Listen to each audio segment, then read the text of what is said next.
आ नवा जे आ पुराना आ पेन नवी आ पुराना जे आ नवियां जे आ पुरानियां जे आ सील पुरानी जे आ सील नवी जे आ बेल्ट नवी जे आ बेल्ट पुरानी जे। ठीक है, ये समान हो गया। आ गड्डी चल शुरू हो गई।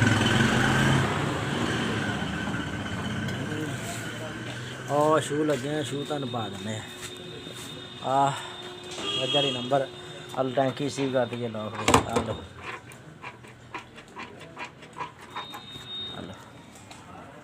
हो गया लॉक, खुल गया जी, हो गया लॉक। ठीक है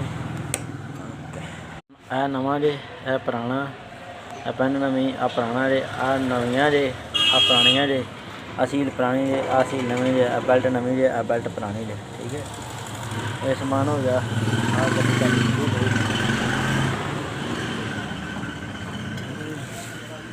और शू लगे हैं, शू तुहानूं पा दिंदे आ वजह नंबर अल टैंकी सीव कर दी लॉक दे। आ लो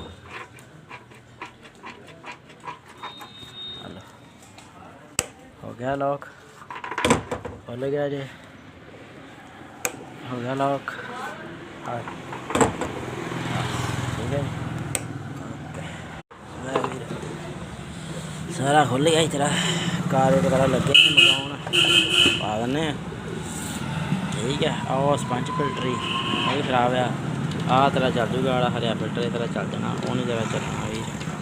बाकी धो धा के पेट्रोल ना कारबोरेटर मंगा लेने। ठीक है, ओके कर देने।